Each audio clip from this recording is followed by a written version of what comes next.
All right. Hi, everyone. Welcome to Real Angel Chronicles. I'm Jen, and I talk to everyday people who have true stories where they have experienced something miraculous.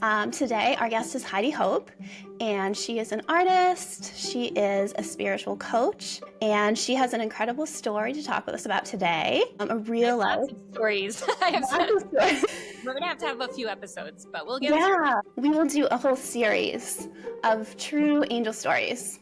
Starting with how Heidi was a skeptic and finishing with how to connect with angels. So I guess what we'll do is we'll just start by setting the stage. Maybe you just talk about what age you were, what your job was, kind of your key roles in life at the time.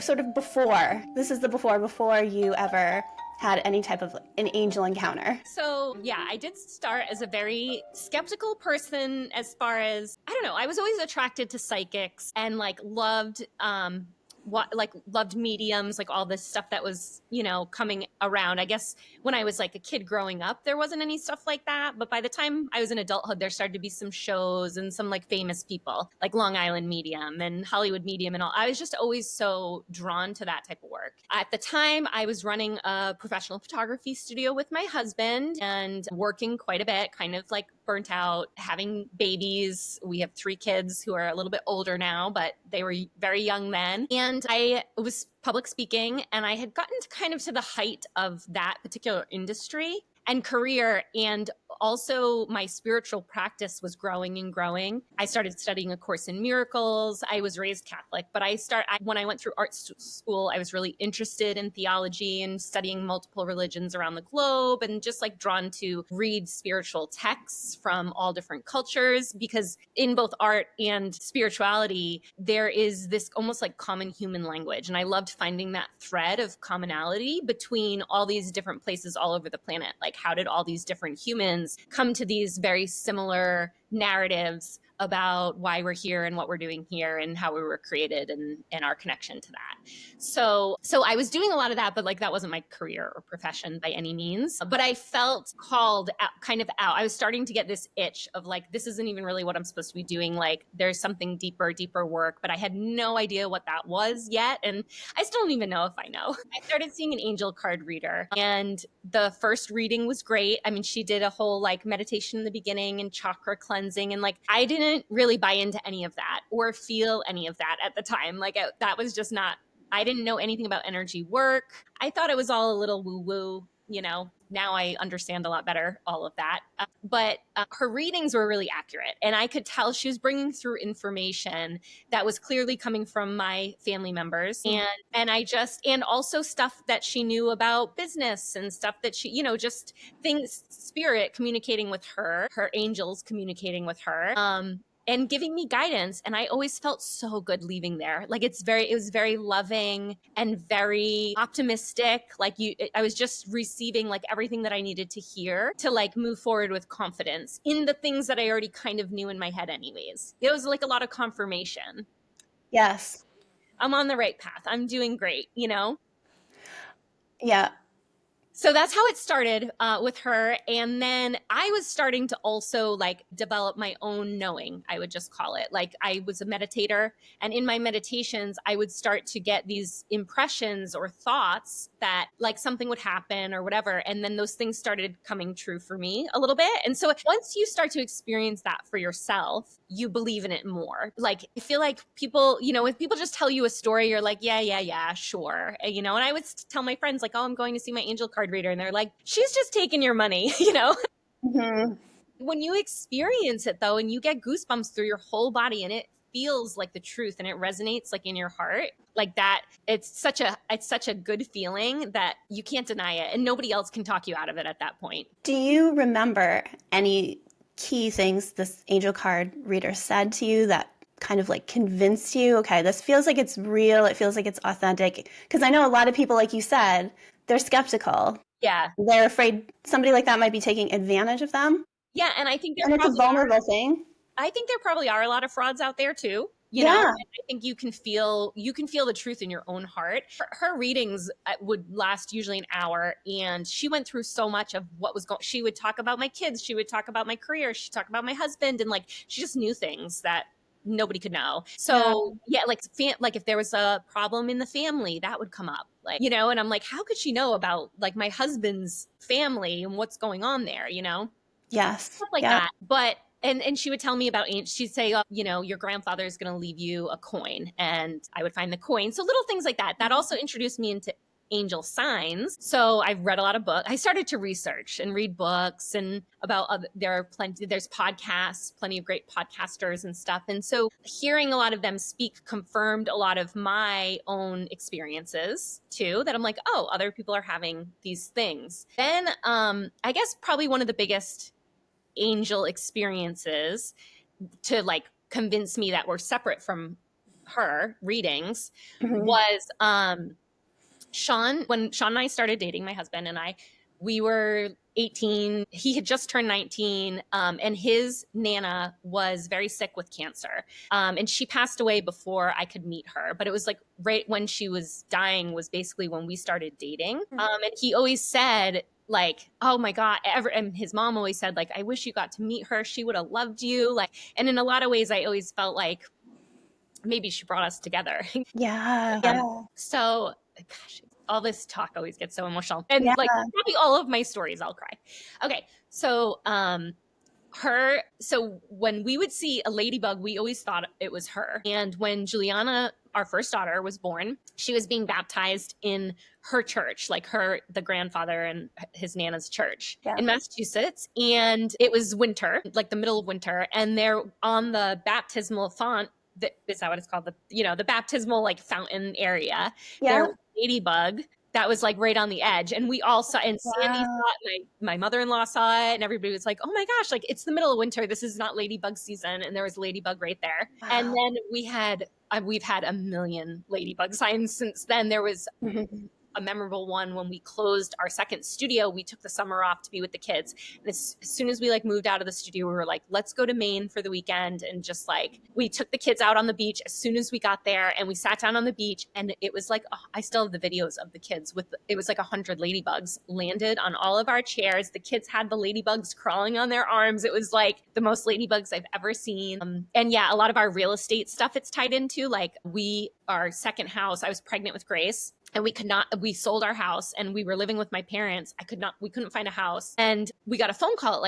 We had put an offer in on a house, and we didn't get it. And I was devastated because I was like, I'm going to have this baby in my parents' house. I have no time left to find a house. I was so stressed. And we got a call at like 10 o'clock at night, which was unusual. And so Sean went down to take the call. I went in the bathroom, and there was a ladybug on the toilet paper roll. Wow. So I get out of the bathroom, and I was like, there's a ladybug in the bathroom. It must be a good sign. And he's like, yeah, that was our realtor. He just called to say that the other offer fell through and our offer got accepted.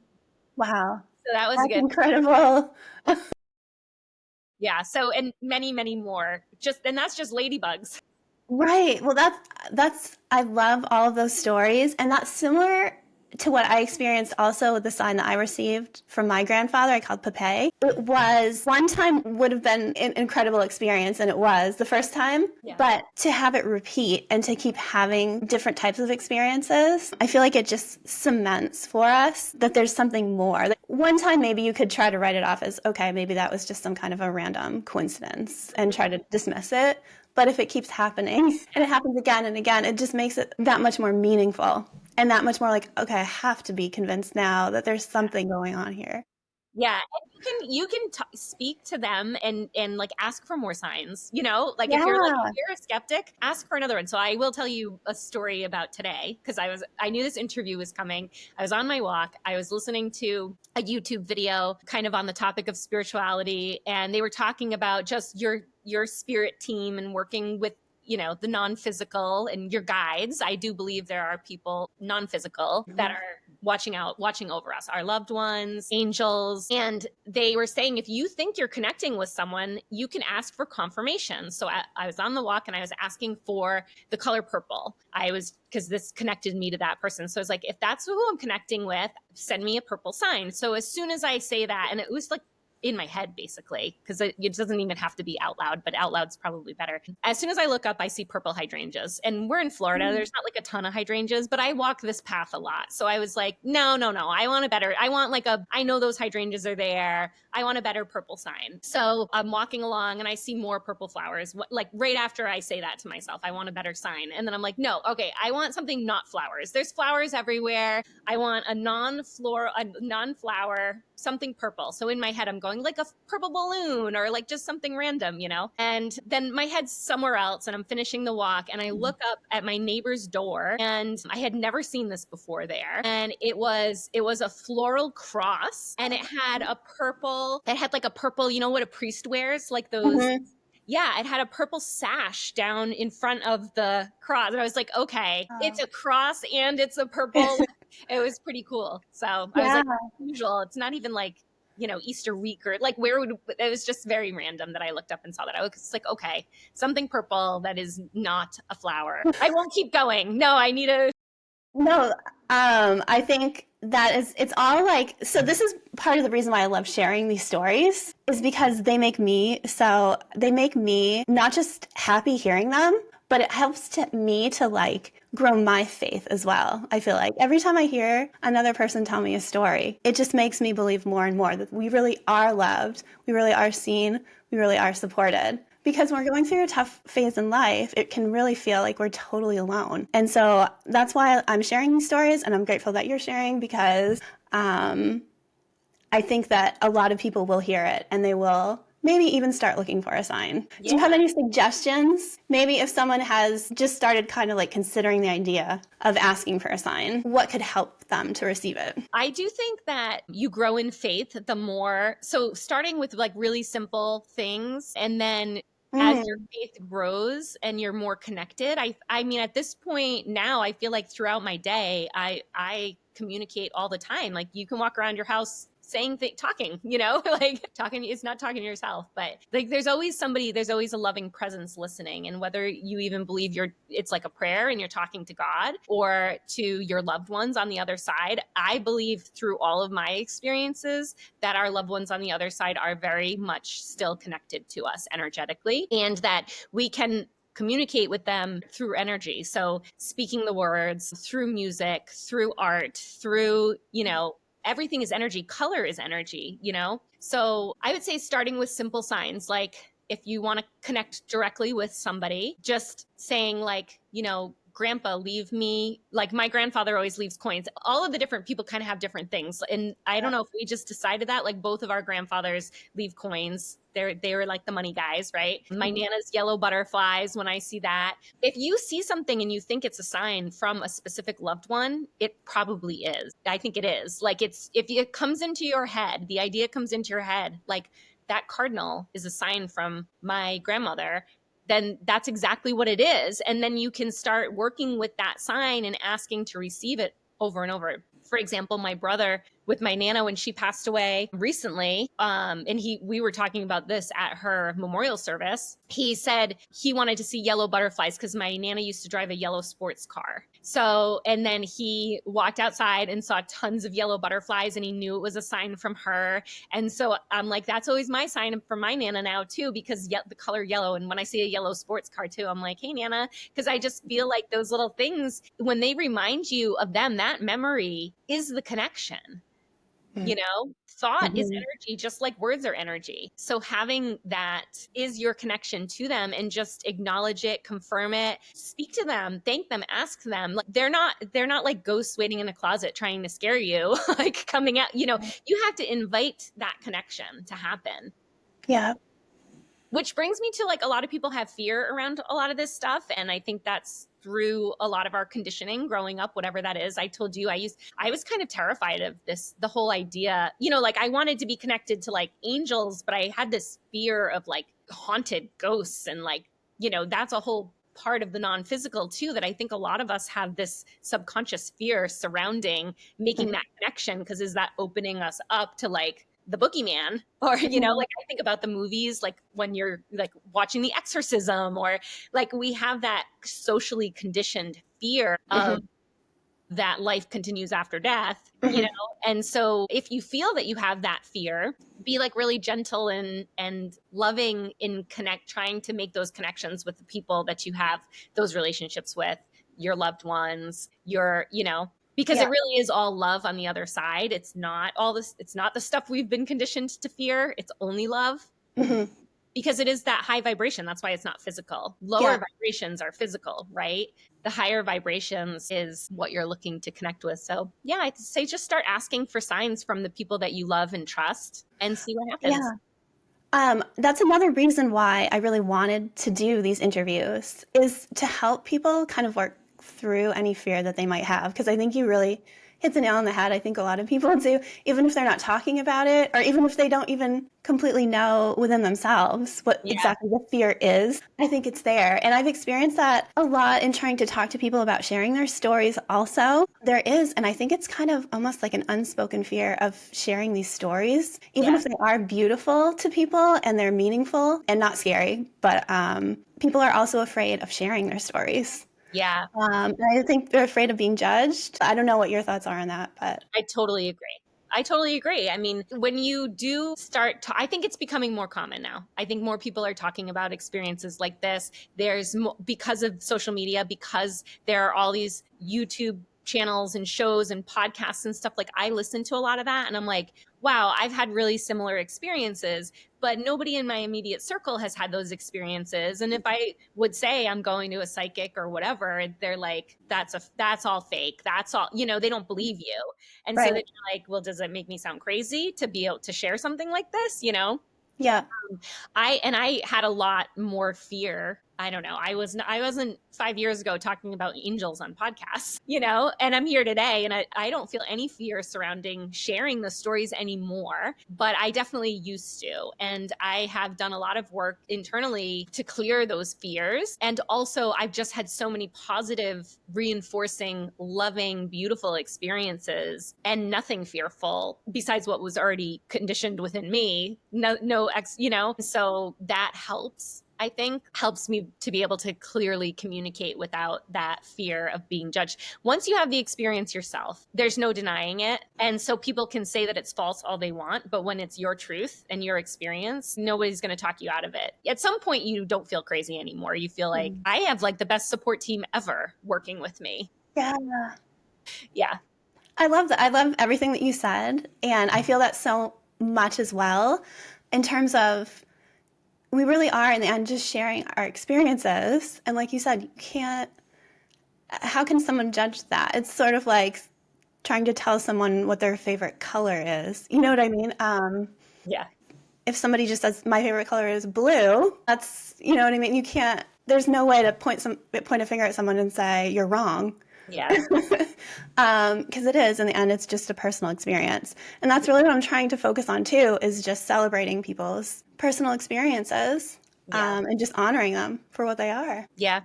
I'll say too, part of my experience in like clearing that fear of judgment, right, is are their beliefs right? Are my beliefs right? Whatever. Mm-hmm. But I don't think it's right or wrong. I think it's about the truth of your own experience. And for me personally, every experience I've ever had and everybody that I know and meet who has similar experiences are like the kindest, most accepting, most loving, most joyful, glow from within. Like their hearts are so big. Their message is one of like love and connection and joy. And so who do I want to listen to? The person with the fearful message or the person with the loving message that is lit up from within and clearly connected and joyful? And that has always been.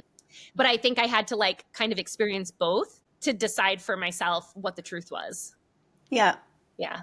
I have the same experience. And that's a part of why I'm now doing these interviews, is because I did become convinced, especially with what convinced me the most was with my son. When I started noticing myself wanting to share the message with my son, that's when I knew how these stories actually were making me feel and how uplifted they made me feel. And how hopeful they made me feel is when, anything that I feel compelled that I have to tell him. Yeah. Is a reflection to me of like how close it is to my heart. Yeah. I love that. And I have a similar sentiment too. And I didn't mention that, but through all this process, having 3 kids, and they, I think, are more open to seeing, I think they have a lot less fear than I had. about this Yeah. connection. And so they were much more open, and they have told me stories over the years of seeing things, seeing I didn't know. I'm like, was it a ghost? Was it like, what did you see? You know? And my angel card reader did at one point mention my son and said, like, make sure you tell him that, like, that they're angels so that he's not scared. And I thought, yeah, like I shut a lot of that connection down. And I think a lot of us do as children, because we are such a fearful message surrounding that, when really, truly, there's nothing to fear. And so with my son, like, yeah, teaching them like the loving message behind all of it and not to be afraid, I think has been really important too. So I relate to that. That opened me up even more, because now I'm like, am I going to deny their experience? Right, right. So you've already kind of covered this, but maybe we could talk just a little more in detail about how receiving these signs has changed you in terms of your feelings on life and death, and also just your kind of your outlook in general. That's such a deep question. Yeah. I think it's all completely changed my life, actually. I just feel so much more spiritually connected. My faith in God is like greater than it ever was when I was going to Catholic church, because I just have real experience, and I just feel that love so much. Yeah, I feel supported, connected. I have a lot less fear in my life. Like, a lot of my root fears, especially surrounding like safety, money. I had a lot of tough childhood experiences that I've healed from, because instead of looking for the external world to take care of me, or being completely insane trying to like take care of myself and be hyper independent and not rely on anybody, I now feel so connected and supported and loved. Like, nothing bad could ever happen to me, because, you know, nothing is bad, because like even the tough stuff that I went through that was really bad and hard to forgive, even that stuff, I can see how it was such a journey for me to connect back into like this feeling of wholeness and connection that I have now. And had I not had to heal a lot of that stuff, I probably wouldn't have gone so deep into my spiritual practice.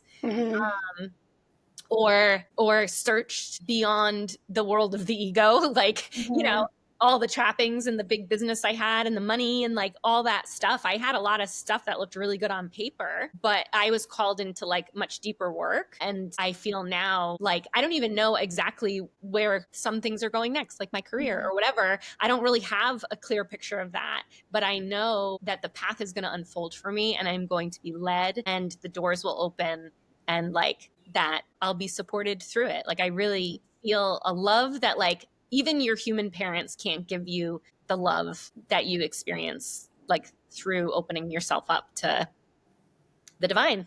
Yeah. Yeah. I can relate to everything you're saying. And I have had so much of the same experience. And what you were saying just made me kind of realize for myself as well how, as a person prior to when I received my first sign, it was almost as though whenever I wanted to like communicate with God, it was almost like when things were really bad, and I was almost like begging and pleading for help. You know what I mean? Almost like, please show mercy, please like recognize me, help me. I feel like a helpless victim, and I need someone to hopefully see me, if any God is even out there. And I think it has transformed now to something where it does feel more like it's a relationship. Yeah. But a constant one too. It's on my mind always now. And sometimes my faith is more, sometimes it's less, but it definitely feels like a more, I don't even know, interpersonal, active, loving relationship. Yes. I love that. Yeah. And that's what it is. It is all love. It is, you know, and I think it is those painful parts of our lives a lot of times that do bring us into deeper spirituality. And that's why I'm like, there aren't really any wrong things that happen. I mean, on a greater level, I feel like, you know, chances are I came into this life to clear a lot of that stuff, not just for myself, but for my ancestors and for, you know, and I have cleared it. And as you do, you also like your fear starts to go away, and that pain, I think that pain is that core pain of like, is anyone there? Like, you know, like, God, do you exist? Like, do you even see me? Like, how are you letting me suffer? I think that's the core of like the human experience, and finding the answer to that is like a huge part of why we're here. And you can see it. You can see it in the art of every culture that's ever existed on this planet, as my background is in art. Like man's deeper search for meaning is, and women's, is inherent to us being here. A lot of times, unfortunately, especially in recent human history, pain has been a portal to that, because people have to get uncomfortable enough to seek outside of their like trappings of earth. But I do believe with our children's generation, and I believe that we are all growing and that we are teaching our kids differently. And my hope for them is that they're not going to have to experience the pain to have that deeper connection, that they'll be able to do it without the pain and the fear that previous generations have had to like have that friction to, like the caterpillar turning into the butterfly. It's like they've got to go in the cocoon and dissolve, and then they get their wings and they're the butterfly. And, like maybe they will get to just skip over I don't know. That's my hope for my children anyways. Yeah. I don't know if it'll come true or not, but. Yeah. Well, that's part of the reason why we're doing this, right? Yeah. So that we can just make it more just like common, not just knowledge, but commonly talked about, seen, acknowledged, talked about, that these signs are available to everyone. Mm-hmm. And they're very uplifting. They're very hopeful. I mean, for me anyway. I guess I can't speak for anybody else. I hope so. I listen to stuff like this all the time on podcasts and YouTube because I do find it uplifting. Like, here's how you can tell if this rings true to you, and you want to learn more about connecting with angels or with your crossed over loved ones, is how does all this message make you feel inside? And if your energy is uplifted from the message that you're hearing and you're curious and you want to learn more, then this message is meant for you to continue to develop your relationship. And, if a message doesn't make you feel good, or it makes you feel fearful or, angry or whatever, then it's not the right message for you. Cause like truly your path is going to feel good. It's going to, the messages that resonate in your soul should feel loving, joyful, uplifting, optimistic, inspirational. Yes. And that's how you feel when you receive a sign from a loved one. Yes. Yeah. You'll know because of how you feel. Exactly. And you wouldn't feel that if it wasn't a sign. Like, right. There's millions of things happening all over the globe every day, And if it doesn't, like, not everything resonates with us because it's not meant to. That would be sensory overload. But the things we're meant to receive, yeah, you're right. You like totally feel it through your whole body. You'll get goosebumps, or you feel in your heart, or, you might get tears in your eyes, or, and then you just say like, thanks, Nana, or thanks, thanks, angels. Yeah. Yeah. And the signs continue. I still am receiving signs from my grandfather, even several years later. It's been at least a decade, I guess, since I got my first sign, and I still get them. So, yeah. Well, this was wonderful. Thank you so much. You had a lot of incredible signs. I probably still have more too. So we'll do a part two. We'll do a part two. I would love to do a part two. That would be wonderful. Okay. Would you like to share anything about current projects you're working on? Right now? Websites, anything like that? I'm just doing art, and I am selling my art. It's HeidiHopeArt.com, and I do take commissions, and I do like to weave in angel signs into, so for example, I did a live painting in memory of a woman who passed away of ocular cancer last year. I was doing a live painting at a wellness event, and I met her best friend, and the painting got auctioned off. She was like, I'm going to buy it. And we had matching hummingbird tattoos. So I added the hummingbirds into the painting as like a memories. And I added sand from the beach, which was like the last place they had a sound bath. So I am. That was beautiful. I saw that. I saw that piece. It was really beautiful. So I find that really meaningful, the commemorative art. So art for me is just my way that like gets me into my flow state and makes me feel like I'm connected. So for now, and I am selling my paintings. So yeah, that's on HeidiHopeArt.com. As far as everything else, we'll see. We'll see. Yeah. I'm thinking about starting my podcast back up again too, but. Yes, you definitely should. I'm not ready quite yet, but it's a lot of work. It's a big commitment. I'm glad you're doing yours. I'll come be a guest anytime. Thank you so much, because I absolutely love this. I feel like I could keep talking for another hour. Well, that's how you know you're doing what you're meant to be doing. Yeah. Well, thank you so much, Heidi. Thank you. And thank you, everybody. For bringing us together. Yes. Thank you, angels.